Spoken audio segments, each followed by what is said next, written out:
Bonsoir à tous. Je voudrais donc ce soir poursuivre avec vous cette exploration de la diversité du Pléistocène moyen. Donc, lors de mon dernier cours, nous avons examiné l'origine des hommes de Néandertal et vous vous souvenez certainement que les données paléontologiques et aussi des travaux génétiques récents nous ont obligés à reculer dans le temps cette divergence qui donne naissance à l'origine des hommes de Néandertal dans l'ouest de l'Eurasie vers le milieu du Pléistocène moyen. Ces hommes de Néandertal, je vous expliquais qu'ils étaient connus essentiellement en Europe, et puis quand on parlera prochainement de la géographie des Néandertaliens, vous verrez qu'il y en a eu aussi au Proche-Orient et jusqu'en Asie centrale. Historiquement, il y a eu une époque où leur poids, si je peux dire, dans la paléontologie humaine a été tel que on a cherché à les reconnaître un petit peu partout. On a reconnu des Néandertals en Afrique, en Asie. On va en dire quelques mots à la fin de ce cours. En fait, aujourd'hui, on a reconnu que ces formes africaines ou ces formes asiatiques, en fait, se rattachaient à d'autres entités. Et très récemment, on a mis en évidence un groupe qu'on appelle les Denisoviens et qui est le groupe frère des Néandertaliens en Asie. Alors, quand on parle de groupe frère, ça veut dire quoi? Ça veut dire simplement que c'est un groupe qui résulte d'une divergence par rapport aux Néandertaliens en Eurasie et qui s'est développé donc en Asie. Et ce groupe fossile, c'est un groupe qui est connu pour l'instant essentiellement à travers des études génétiques, mais je vous dirai quelques mots des restes fossiles qui sont identifiés comme denisoviens. Et puis surtout, après mon cours, à 6 heures, mon collègue Ben Seviola, qui nous vient de Toronto, va vous parler plus en détail de ces fossiles et aussi des relations entre Néandertaliens et Denisoviens en Asie. Et pour ceux que les cours en anglais, les conférences en anglais inquiètent un peu, le docteur Viola va faire l'effort de faire son cours en français.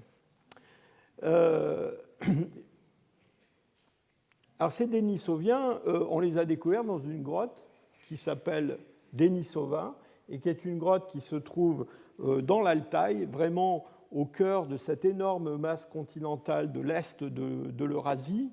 Nous sommes donc aux confins de la Mongolie, de la Chine et de la Fédération de Russie, dans l'Altaï, donc pas très loin en fait du point de rencontre de ces grandes entités politiques. La grotte de Denisova se trouve dans un paysage qui est très très beau, sur une rivière qui est un affluent de l'Ob, fleuve sibérien bien connu par les cruciverbistes. Et donc dans cette grotte de Denisova, nos collègues russes de Novosibirsk travaillent depuis de nombreuses années et trouvent du matériel lithique, de la faune et puis récemment donc des restes humains.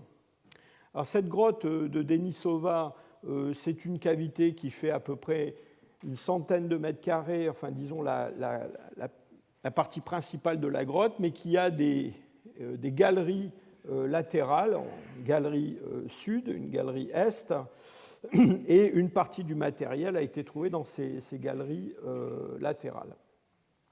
Alors dans cette grotte, on a du matériel archéologique de différentes natures, de différentes époques, mais disons que le gros du matériel archéologique, c'est du matériel qu'on classifie généralement comme paléolithique moyen. Ça ressemble pas mal à ce qu'on trouve ailleurs en Eurasie, qu'on appelle parfois moustérien.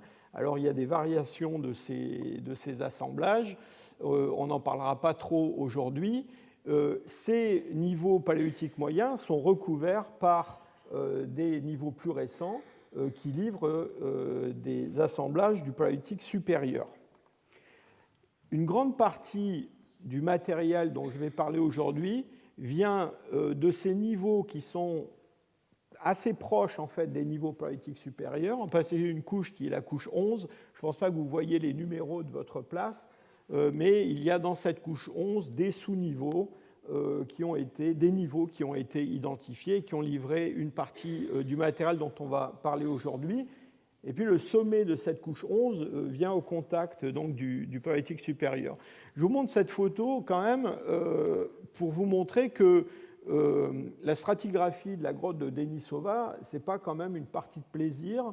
Et vous voyez que là, dans le bas, par exemple, vous avez des structures festonnées, ondulées, en forme de cône, etc.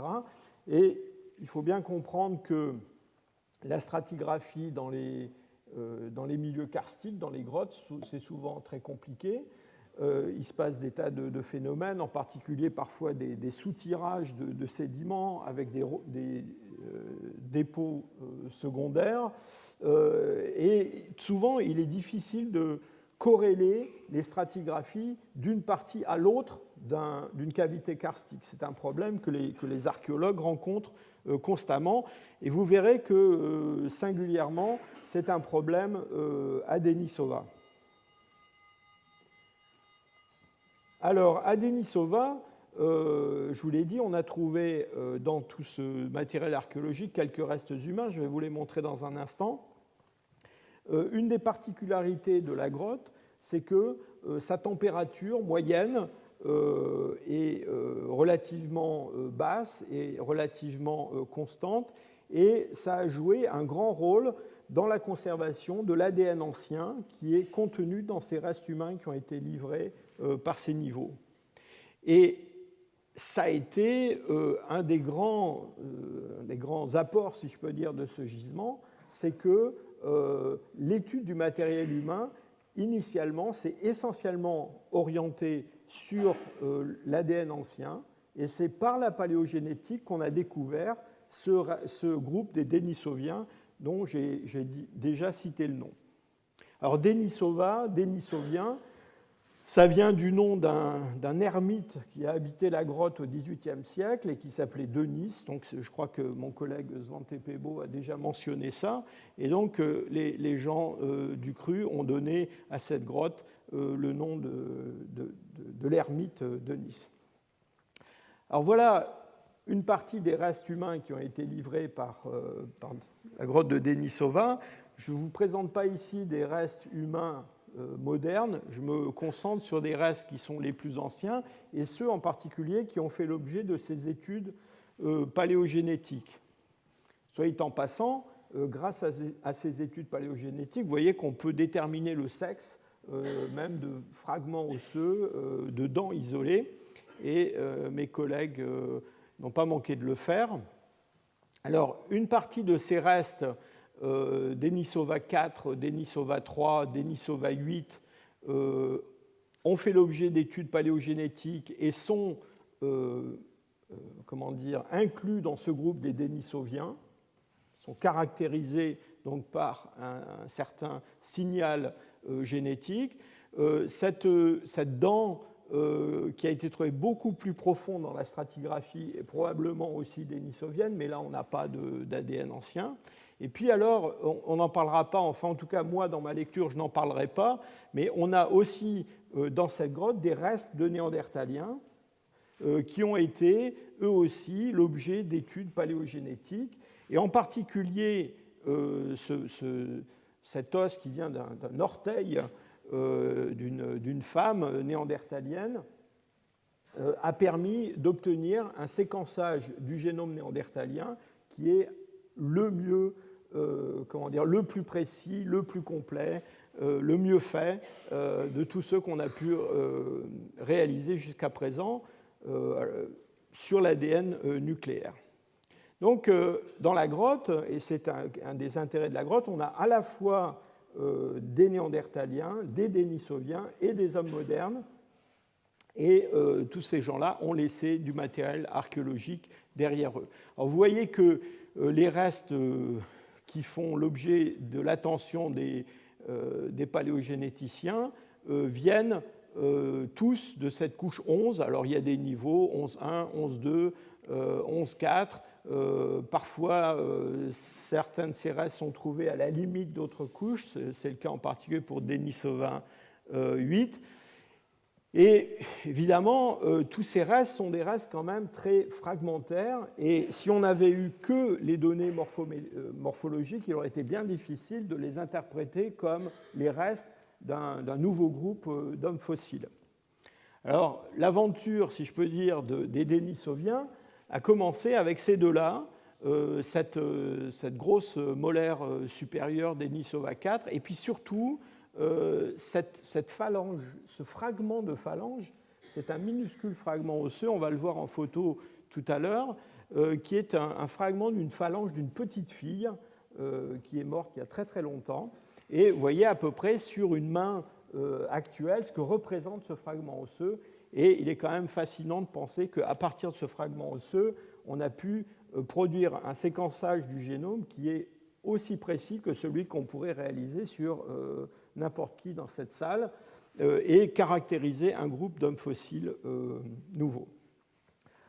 Je ne vous parlerai pas de la morphologie des restes dentaires. Mon collègue Ben Seviola va vous détailler ça beaucoup plus, mais quand même, sans même regarder le génome, on s'est rendu compte que ces dents qui viennent du niveau 11 de Denisova, enfin de la couche 11 de Denisova, sont des dents qui sont quand même assez bizarres.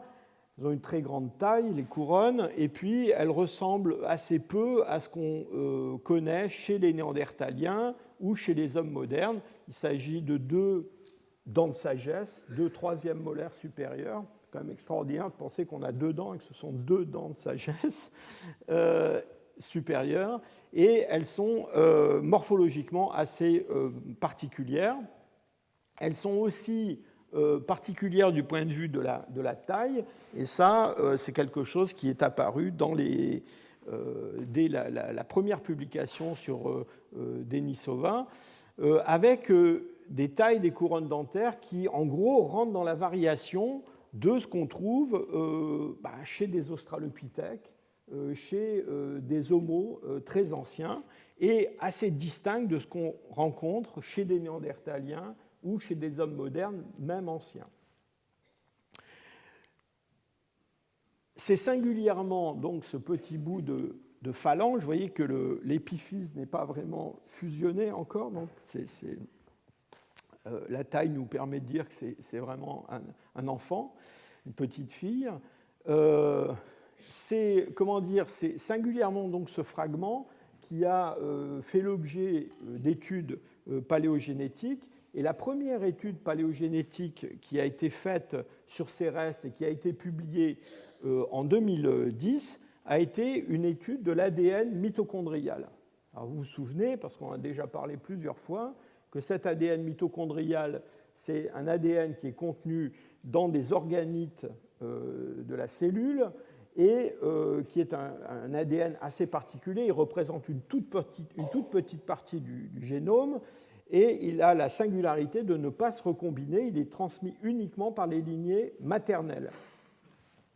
Et lorsque mes collègues du département de génétique à Leipzig ont produit le séquençage de l'ADN mitochondrial de cet individu, eh bien, on a eu la surprise de découvrir que ces séquences mitochondriales ne ressemblaient à rien de ce qu'on connaissait chez les hommes modernes ou chez les néandertaliens, et en fait représentaient une branche complètement distincte, séparée de l'ancêtre des néandertaliens et des hommes modernes depuis une période très très ancienne, de l'ordre du million d'années. Donc ça a été quelque chose de tout à fait extraordinaire parce qu'on s'est dit, voilà, on tient un hominine qui est en fait le descendant de quelque chose qui vivait il y a 1 million d'années, donc qui était séparé des ancêtres des Néandertaliens et des hommes modernes depuis très très longtemps.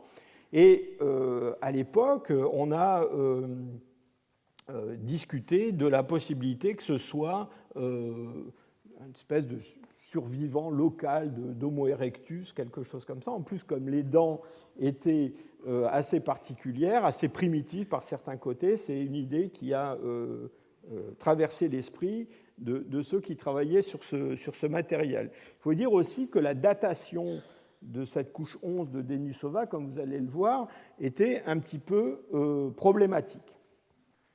Alors, dans les années qui ont suivi, du fait de la conservation exceptionnelle de l'ADN dans ce spécimen, on a pu produire un séquençage du génome nucléaire.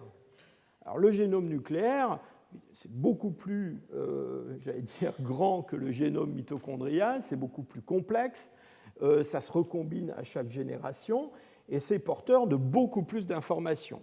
Et l'image qui a été livrée par cette étude de l'ADN nucléaire a été complètement différente des conclusions, des résultats qui avaient été obtenus sur l'ADN mitochondrial. Alors j'insiste sur le fait que ce séquençage, ça a été quelque chose d'extraordinaire, puisqu'on a réussi à extraire de l'ADN ancien de cette petite phalange, d'un échantillon de cette petite phalange, dans une quantité telle qu'il a été possible de séquencer l'ADN nucléaire avec une couverture qui correspond à 31 fois la quantité totale la séquence complète de l'ADN nucléaire. Donc ça veut dire que pour tous les sites le long de la séquence génétique, on a de multiples copies de la séquence à cet endroit-là, et donc on peut détecter des erreurs, des problèmes dans ce séquençage qui donnent la grande qualité de cette séquence. Et donc, cet ADN nucléaire, qu'est-ce qu'il a montré ? Il a montré que, en fait, les Denisoviens, c'était un groupe frère des Néandertaliens. C'est-à-dire qu'ils étaient, en fait, quand on mettait de côté l'ADN mitochondrial et qu'on regardait l'ADN nucléaire, eh bien, c'était un groupe qui s'était séparé des Néandertaliens assez loin dans le temps, en fait pas très longtemps après la séparation des ancêtres africains de l'homme moderne et des ancêtres eurasiatiques des Néandertaliens. Et donc, déjà, l'image qui a émergé à ce moment-là, c'était que peu de temps après la séparation entre les ancêtres des Néandertaliens et les ancêtres des hommes modernes, eh bien, un petit peu plus tard, en Eurasie, il y avait eu une autre division qui s'était opérée entre des populations à l'ouest qui allaient donner les Néandertaliens et des populations quelque part par là-bas vers l'est qui allaient donner les Denisoviens. Alors comment est-ce qu'on peut expliquer cette contradiction avec entre l'ADN nucléaire et l'ADN mitochondrial? Bien, pour ceux qui sont restés après la conférence, je crois que c'était la dernière, de Maria Martinón-Torres, eh bien, je crois que j'ai déjà montré cette figure qui montre une phylogénie des espèces d'ours actuelles avec une phylogénie de l'ADN nucléaire qui nous donne une assez bonne idée de la divergence, en particulier ours brun, ours polaire, dans le milieu du Pléistocène moyen, un petit peu comme ce qu'on a entre Néandertaliens et puis ancêtres de l'homme moderne, mais des lignées mitochondriales qui racontent une histoire très différente, avec en particulier des ours bruns qui sont bien identifiés par leur ADN nucléaire, qui ont de l'ADN mitochondrial qui ressemble furieusement à l'ADN mitochondrial des ours blancs. Et alors, l'avantage de cette histoire, c'est qu'on a toujours dans la nature actuelle et des ours bruns et des ours blancs, donc on est à peu près sûr de ce qu'on touche, si je peux dire, quand on étudie leur ADN. Et donc, on interprète ça par le fait qu'à un moment donné de leur histoire, pour des raisons environnementales, pour des raisons démographiques, des populations d'ours polaires et d'ours bruns ont été en contact dans des isolats, probablement dans des îles, et que, à l'occasion de ces, en particulier de crises climatiques, eh bien, il y a eu il y a une hybridation entre ces deux espèces et l'ADN mitochondrial d'une espèce a été fixé dans l'autre espèce et s'est répandu, en tout cas dans certaines populations qui sont les descendants de ces isolats. Donc, avec nos Denisoviens, on a probablement un scénario du même genre, c'est-à-dire que cet ADN mitochondrial très ancien, eh bien, il pourrait avoir été fixé à la suite d'une hybridation ancienne avec une population quelque part en Asie. C'est un des scénarios qui est envisagé. Avec ce séquençage très complet de l'ADN nucléaire des Denisoviens et le séquençage très complet qui a été réalisé pour les Néandertaliens à partir de ce fameux orteil de femme trouvé aussi à Denisova, on a pu établir toute une série de dates, en particulier la date de séparation probable des populations ancestrales des Denisoviens et des Néandertaliens. Vous vous souvenez qu'il y a une discussion sur le taux de mutation, la rapidité des mutations chez l'homme. Si on prend en compte les mesures qui sont faites in vivo entre générations actuelles, eh bien, et qu'on applique ces paramètres-là, eh bien, on obtient un temps de divergence entre les ancêtres des Denisoviens et les ancêtres des Néandertaliens autour de 400 000 ans. Donc c'est très vieux. Vous vous souvenez que pour la divergence homme moderne, ancêtre de ce paquet eurasiatique, on parlait de quelque chose autour de 600 000 ans, peut-être même un petit peu plus en fait, hein, toujours avec ce taux de mutation. Alors, qu'en est-il de l'âge de ces restes de Denisova? Alors là, c'est assez compliqué. D'abord, vous avez vu que la stratigraphie de la grotte n'est pas évidente, en particulier ce niveau 11. Il y a des pièces qui viennent d'une partie ou d'une autre de la grotte. La corrélation entre les niveaux n'est pas toujours facile. Il y a une série de dates carbone 14 qui ont été réalisées par quelqu'un de mon laboratoire dans cette publication de 2010. Et les résultats, en fait, pour cette couche 11, ont montré qu'on avait à la fois des dates relativement récentes qui correspondaient à ce qu'en Europe on considérait comme un paléolithique supérieur, quelques dates, et puis aussi des dates qui étaient des dates infinies, c'est-à-dire au-delà des capacités du carbone 14, au-delà de 50 000 ans. Et donc, à la vue de ces dates, notre idée a été que probablement au moins une partie de cette couche 11 était le fruit d'un mélange. Alors, les archéologues en général n'aiment pas tellement quand les gens qui font des datations leur disent que leur gisement est mélangé, parce qu'eux, ils ont leurs idées sur la stratigraphie et sur l'interprétation du matériel. Et en particulier à Denisova, certains de nos collègues archéologues s'étaient convaincus que du matériel tout à fait extraordinaire, comme ce bracelet en chlorite découvert dans le niveau 11 de la grotte de Denisova, eh bien, était quelque chose fabriqué par ces Denisoviens un petit peu fabuleux, si je peux dire. Alors, évidemment, l'autre interprétation, c'est que, en fait, la coïncidence des restes de Denisoviens et puis d'objets comme celui-là, eh bien, c'est plutôt le fruit de mélanges de couches. Alors, le résultat principal de ça a été que les archéologues sont allés voir des collègues anglais pour leur demander de redater le gisement, mais enfin, il reste quand même que, pour l'instant, on n'a pas de date très précise livrée par l'archéologie elle-même.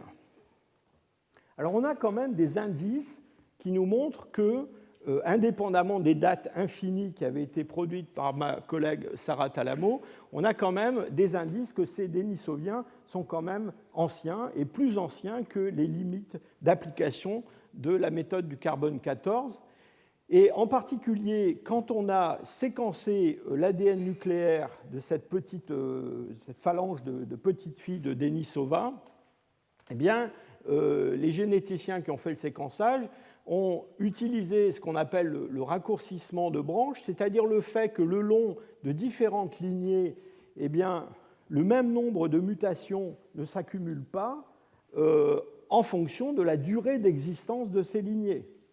Donc si vous prenez un néandertalien ou n'importe quoi qui est relativement ancien et que vous comparez le nombre de mutations qui se sont accumulées chez cet individu depuis, disons, la divergence homme-chimpanzé ou n'importe quel point du passé, eh bien, normalement, vous devez trouver un plus petit nombre de mutations que ce qui se rencontre chez des hommes actuels. Pourquoi ? Bien parce que les hommes actuels, ils ont vécu beaucoup plus longtemps que les néandertaliens qui sont morts, qu'un néandertalien qui est mort il y a 40 000 ans. Et donc, en appliquant cette méthode à cette petite fille de Denisova, déjà, alors évidemment, il y a des tas de présupposés qu'il faut accepter sur le taux de mutation identique, constant, etc. Mais quand même, l'idée, c'est qu'en gros, cette petite fille, elle aurait vécu quelque chose comme 80 000 ans avant les séquences d'hommes modernes que l'on peut utiliser dans ce genre de comparaison.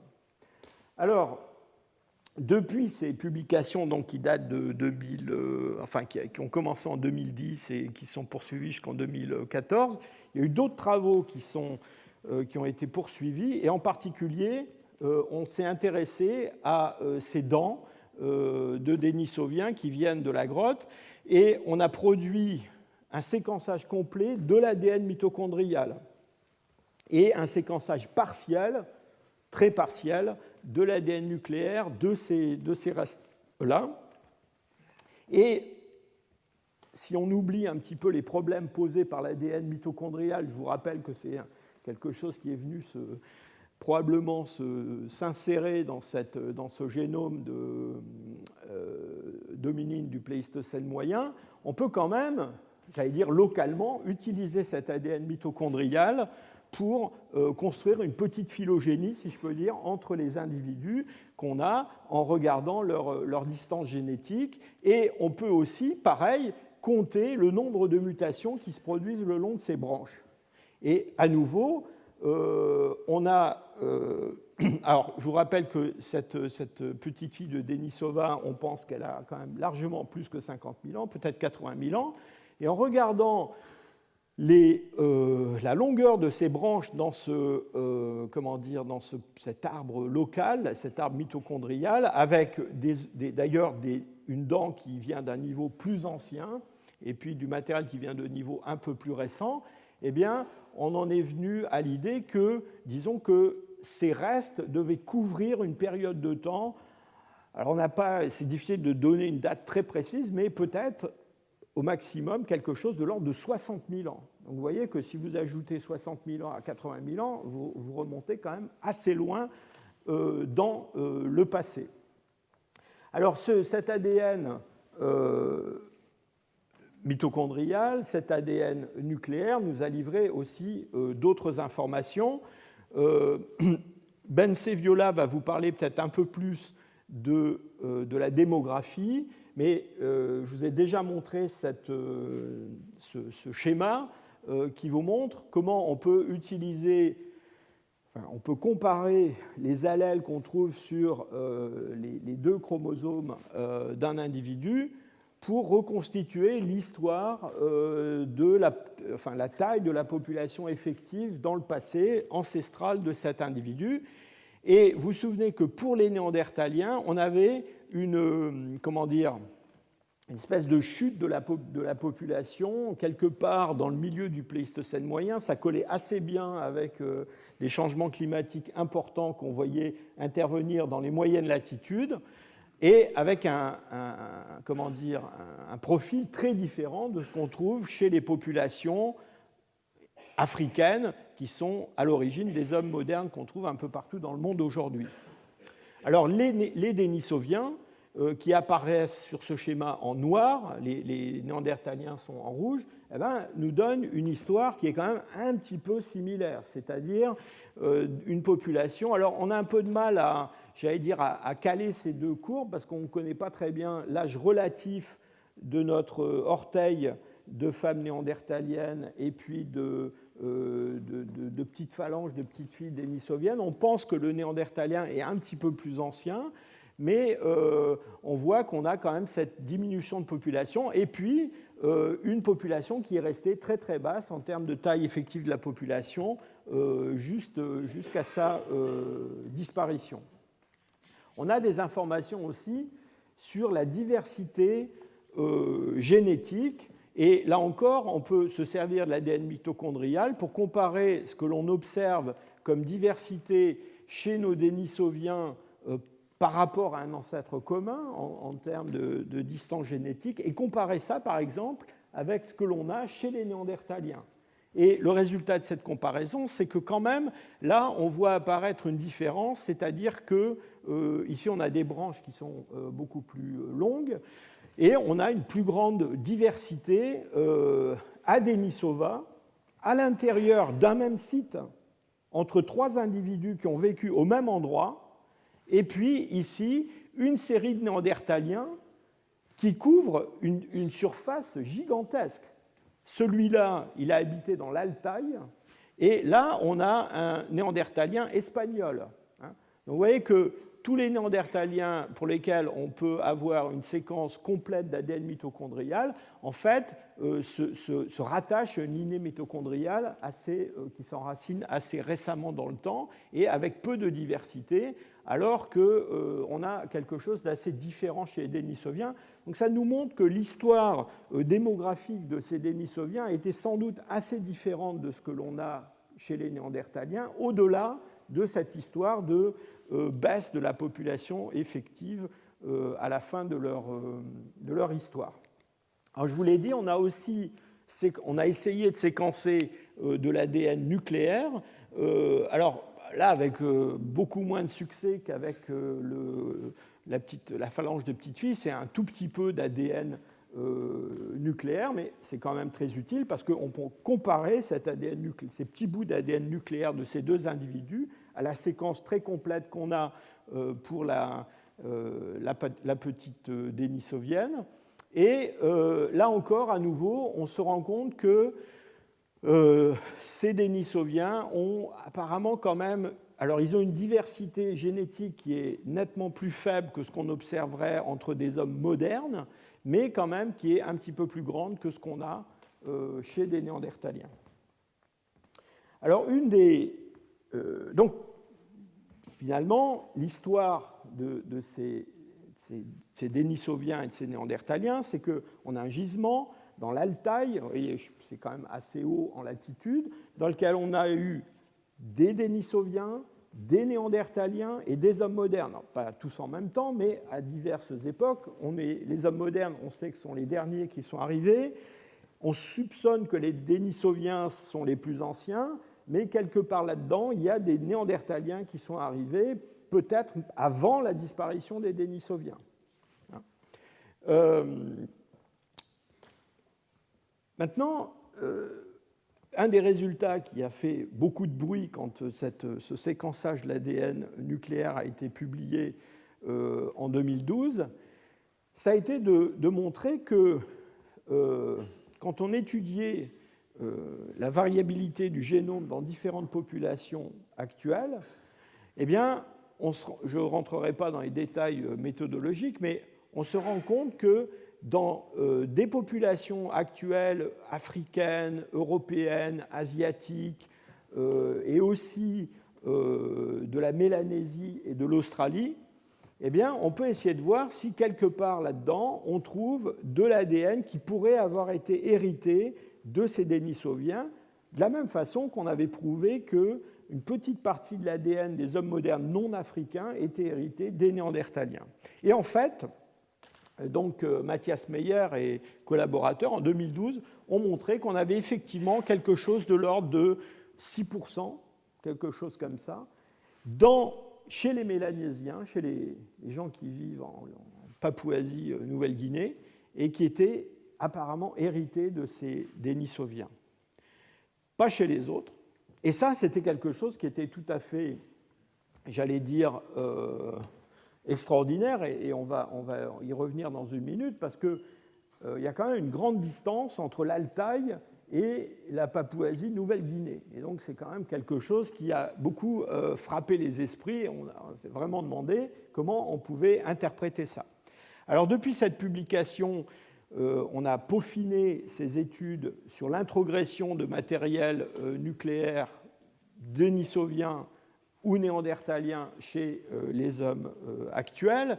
Et la dernière étude en date sur la question, qui a été réalisée par un collègue de Matthias Meyer, qui s'appelle Kay Prüfer, et qui travaille aussi à Leipzig, qui a été publiée l'année dernière, a montré que, effectivement, entre 3 et 6% d'ADN dénisovien étaient passés chez les Mélanésiens, aussi d'ailleurs, on sait maintenant, chez les Australiens,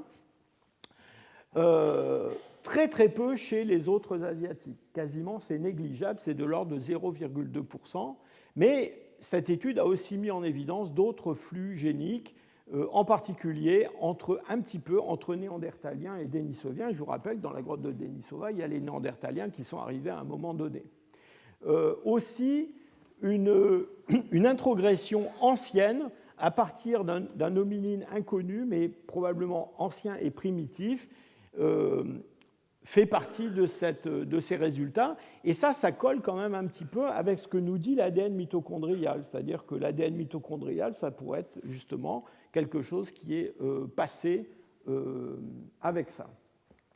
Alors quand on regarde sur une carte dans des populations actuelles où se trouve cet ADN de dénisovien, ces fameux 3, 4, 5, 6% d'ADN dénisovien, eh bien, je vous rappelle, ça a été d'abord identifié en Nouvelle-Guinée. Puis ensuite, évidemment, on a commencé à regarder autour de la Nouvelle-Guinée si on n'en trouvait pas ailleurs. Et disons qu'en dehors de la Nouvelle-Guinée, l'autre région du monde où on en trouve la même quantité, c'est l'Australie. Et on pense que Australiens et Mélanésiens sont des gens dont les ancêtres, à un moment donné, ont été en contact avec des dénisoviens et ont, par hybridation, acquis une partie de ce génome. Mais vous voyez que dans les régions avoisinantes, dans l'est de l'Indonésie, aux îles Fidji, en Polynésie, dans les Philippines, on trouve des proportions un peu plus faibles d'ADN dénisovien. Alors tout ça a été étudié très en détail. Disons qu'on pense qu'en gros, l'épisode d'introgression le plus important, il s'est produit chez l'ancêtre commun des Mélanésiens et des Australiens, quelque part sur leur chemin vers l'Australie. Dans les régions qui se trouvent à l'est de l'Indonésie, aux îles Fidji, en Polynésie, on pense que là, c'est les Mélanésiens qui tardivement ont émigré dans ces régions-là et qui sont mélangés avec d'autres populations et donc qui ont importé un petit peu de ce signal dénisovien.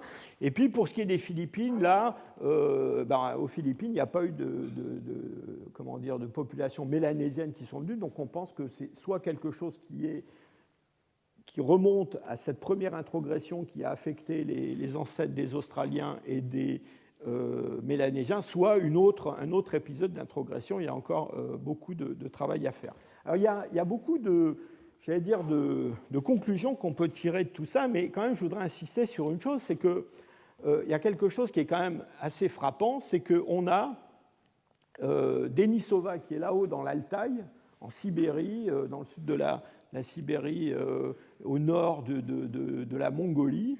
Et puis, sur le continent asiatique, pratiquement pas de signal dénisovien. Et puis, c'est quand on va vers le sud-est, là, quand on arrive vers l'Australie, la Mélanésie, la Papouasie, qu'on trouve ce signal. Et donc, l'idée que la plupart des gens qui travaillent sur ce sujet partagent, c'est qu'en fait, ces dénisoviens qu'on a attrapés, si je peux dire, à Denisova, on les a attrapés là, j'allais dire par chance, parce que c'est un gisement où l'ADN est très bien conservé, mais c'était peut-être pas Denisova, c'était peut-être pas la capitale des Denisoviens. C'est peut-être en fait une zone relativement périphérique de ces populations qui aurait peuplé une partie au moins de l'Asie, et même probablement assez bas vers le sud. Et vous vous souvenez que l'histoire démographique des Denisoviens, ce n'est pas celle des Néandertaliens, c'est un petit peu différent. Et donc, l'idée, c'est qu'une vague de peuplement moderne venant d'Afrique et du Proche-Orient, qui serait en chemin vers l'Australie pour coloniser l'Australie, l'Australie était colonisée au moins il y a 50 000 ans, eh bien, ont trouvé sur leur chemin, alors peut-être dans ces îles du sud-est asiatique, des populations qui étaient porteurs de cet ADN dénisovien, sont mélangées avec, ont importé ce fragment de génome néandertalien dans ces régions. Et puis ensuite, sur le continent asiatique, eh bien, d'autres vagues de peuplement modernes auraient remplacé finalement ces premières vagues de peuplement. Et ces vagues de peuplement plus récentes, eh bien, elles seraient arrivées après la disparition des Denisoviens. Et donc, on ne trouverait pas du tout ce signal sur le continent. Donc ça, c'est le schéma qu'on a en tête.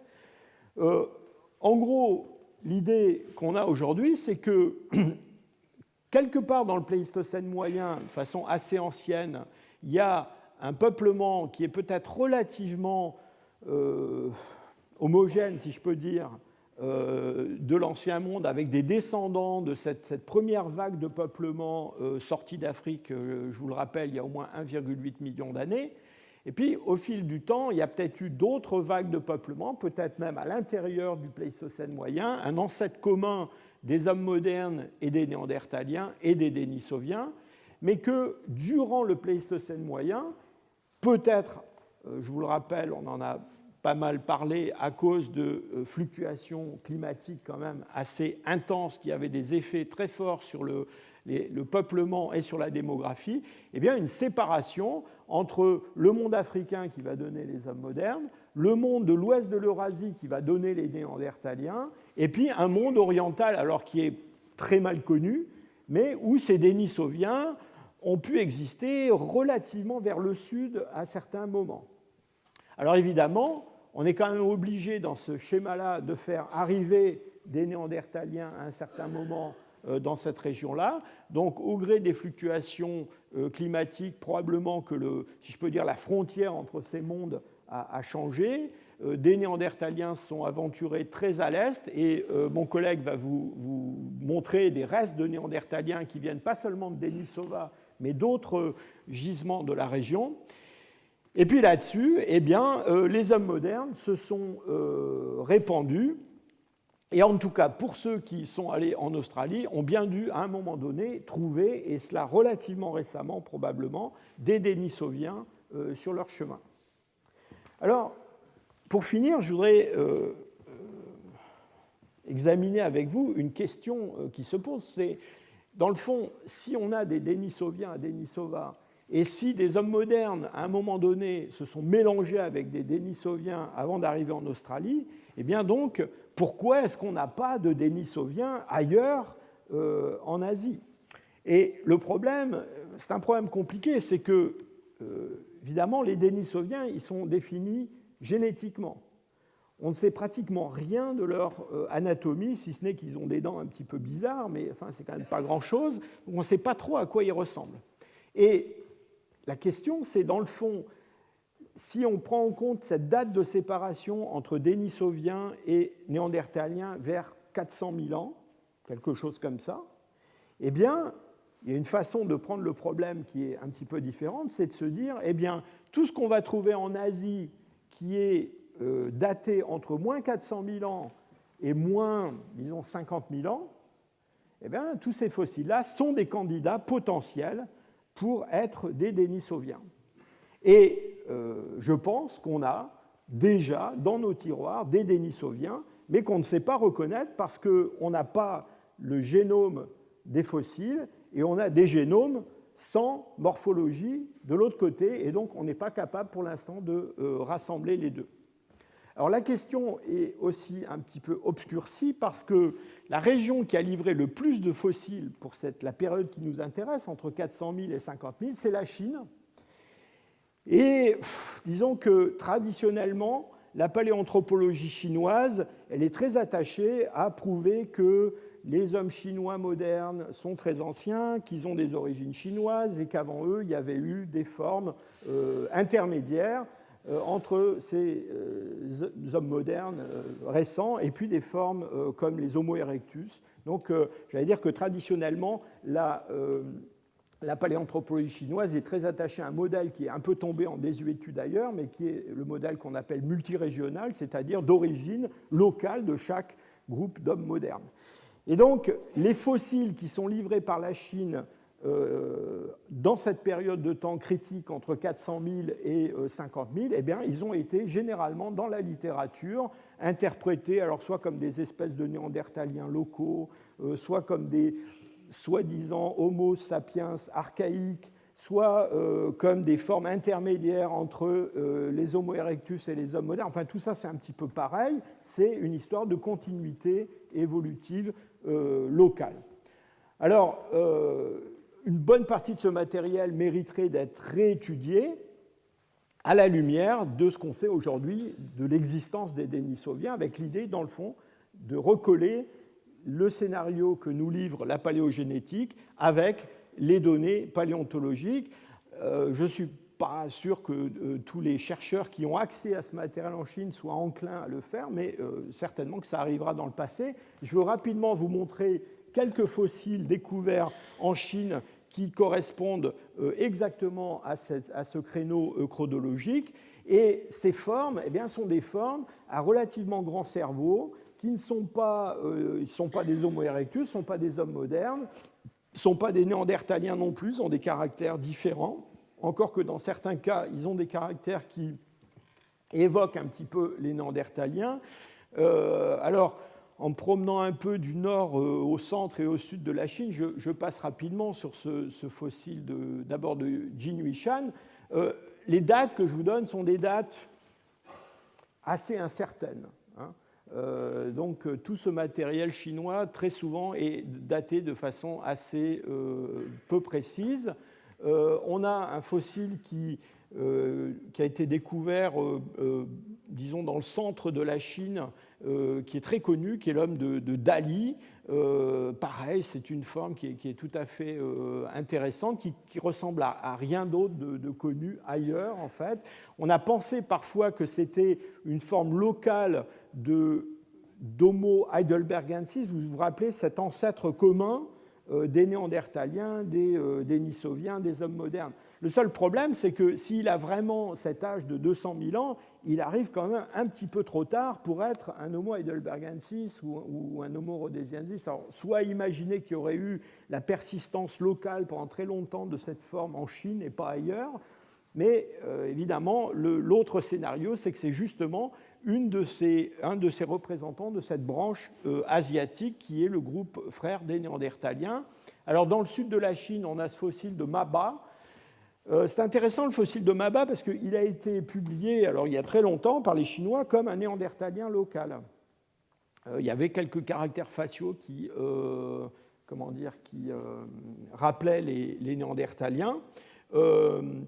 Et dans le fond, c'est intéressant parce que si vous pensez que les Denisoviens, c'est le groupe frère des Néandertaliens qui se sont séparés d'eux plus récemment que des hommes modernes, dans le fond, ce n'est pas complètement surprenant de trouver chez ces formes asiatiques, de temps en temps, des caractères qui sont réminiscents de ce qu'on a chez les Néandertaliens, mélangés avec des caractères archaïques ou des caractères propres.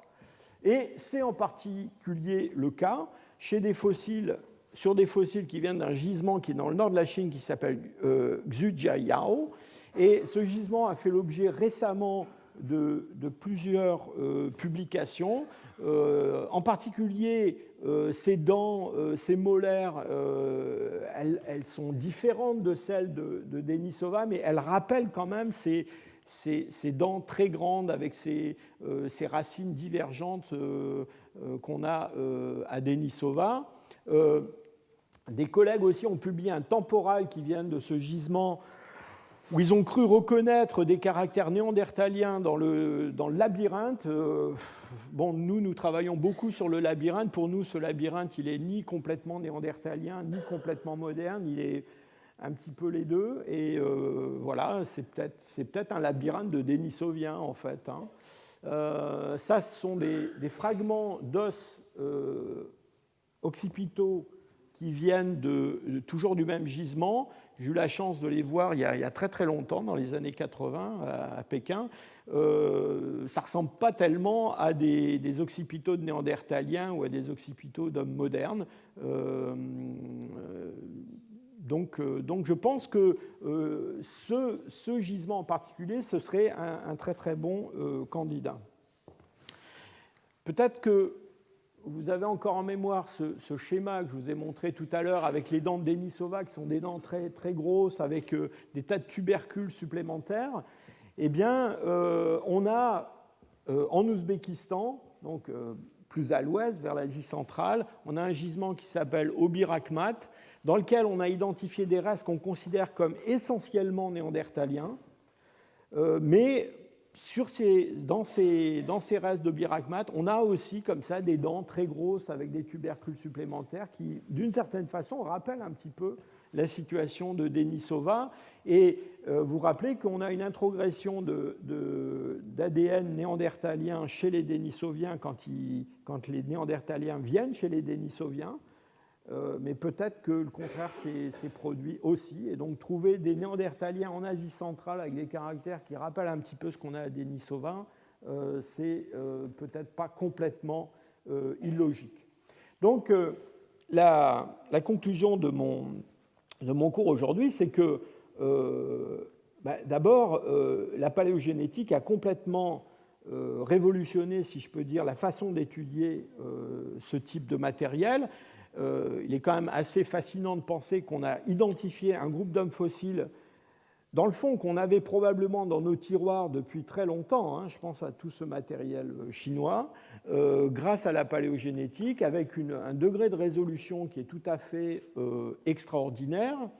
D'une certaine façon, on va peut-être, grâce à cette avancée, résoudre l'interprétation de matériel bien au-delà de la grotte de Denisova, hein, tous ces fossiles qu'on a dans le Pléistocène moyen d'Asie et qui sont l'objet de beaucoup d'attention aujourd'hui. Évidemment, ça demandera de réexaminer ce matériel, peut-être aussi que ceux qui ne sont pas forcément des supporters du modèle multirégional en faveur en Chine puissent travailler aussi sur ce matériel-là.